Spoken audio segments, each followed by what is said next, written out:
तो आज हम बात करने वाले हैं मैकबेथ के ऊपर, जो कि विलियम शेक्सपियर के द्वारा लिखी गई है और जिसकी सेटिंग स्कॉटलैंड में हुई थी। अगर ऑथर की हम बात करें तो ये इंग्लिश प्ले राइट हैं और इनकी जो जन्म हुई थी 1564 में और इनकी डेथ हुई थी 1616 में। इन्होंने बहुत सारी ट्रेजेडीज़ लिखी हैं, कॉमेडीज़ लिखी हैं, हिस्ट्रीज़ लिखी हैं। इनके जो फेमस वर्क हैं वो हैं हैमलेट, ओथेलो और मैकबेथ, जिसमें से आज हम मैकबेथ के ऊपर बात करेंगे। इसका एक शॉर्ट व्यू देखेंगे कि मैकबेथ के अंदर हुआ क्या है, ये किस चीज़ पे कहानी है। मैकबेथ के अंदर हम 3 चीज़ें स्पेशली देखेंगे, किस तरीके से एम्बिशन, ग्रीड और वार, 2-3 चीज़ें होती हैं इसके अंदर सबसे ज़्यादा। ठीक है, अब इसकी जो सेटिंग की बात करें अगर, तो ये स्कॉटलैंड में हुआ था। इसका टाइम पीरियड था 11th सेंचुरी के समय का ये सीन था इसमें। और जो बहुत सारे सीन्स इसमें दिखाई गए हैं जिसमें कासल और बैटलफील्ड्स के बारे में, यानी युद्ध और लड़ाई झगड़े के बारे में बहुत सारा बताया गया है।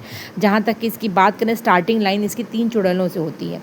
सबसे पहली जो सेटिंग है, एक्ट 1 में सबसे पहले चुड़ैलों की बात होती है कि चुड़ैलें विश मांग रही होती हैं कि वो कब ऐसा दिन आएगा कि वो सारी तीनों चुड़ैलें इकट्ठा हो जाएंगी। ठीक है, तो वो अपनी अपनी बातों को रखती हैं सामने। उसके बाद अगर मेन कैरेक्टर्स की बात करें तो मैकबेथ जो एक जनरल रहता है राजा के अंदर में, उसकी वाइफ होती है जिसका नाम है लेडी मैकबेथ और बहुत एम्बिशियस वाइफ है उसकी। और दूसरा बात है किंग डंकन, जिसके अंदर में मैकबेथ जो है जनरल थे यानी सैनिक थे। और ये जो किंग था डंकन, ये बहुत अच्छा किंग था स्कॉटलैंड का। बैंको जो है वो मैकबेथ के ही दोस्त हैं, वो भी जनरल हैं उनके साथ में। और मैकडफ जो कि नोबल मैन है, जिसने आखिरी में जो है मैकबेथ को हरा के राज सिंहासन को वापस पाया था। तो अब थोड़ी बहुत कहानी आपको समझ में आ रही होगी कि क्या है। तो इसमें आप ये समझ लीजिए कि ये जो रोल्स थे वो इम्पॉर्टेंट थे। अगर स्टार्टिंग की बात करें तो मैकबेथ और बैंको जो है मिलते हैं 3 चुड़ैलों से, और उसमें चुड़ैलें जो हैं वो बता देती हैं कि मैकबेथ जो है राजा बनने वाला है। तो इसकी वजह से जो है मैकबेथ के अंदर जो है एक एम्बिशन आ जाता है, उसके अंदर एक लालच आ जाता है, ग्रीड भी आ जाता है और एम्बिशन भी हो जाता है।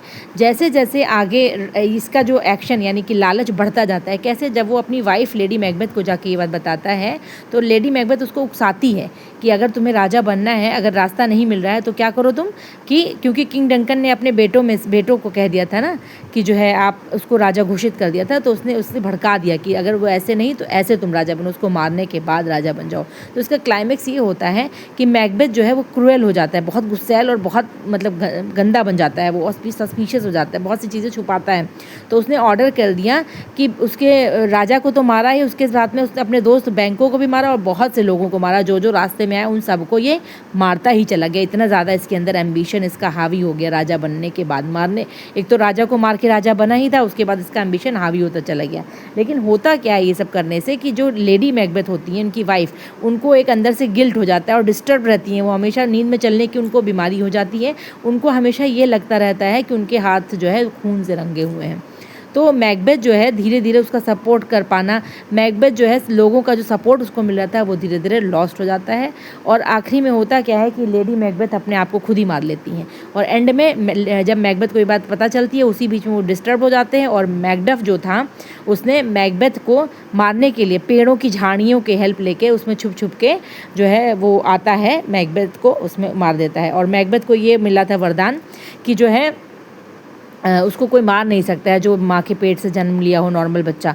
लेकिन होता क्या है कि वो जो मैकडफ था वो सिजेरियन था, इस वजह से उसको मार पाने में सफल हो जाता है। और ये 3 विचेस से ही पूछने जब गया था कि मैं कैसे बचूं, तो 3 विचेस ने ये उसको वरदान दिया था कि तुमको कोई नॉर्मल बच्चा नहीं मार सकता है, सिर्फ सिजेरियन बच्चा ही तुमको मार सकता है।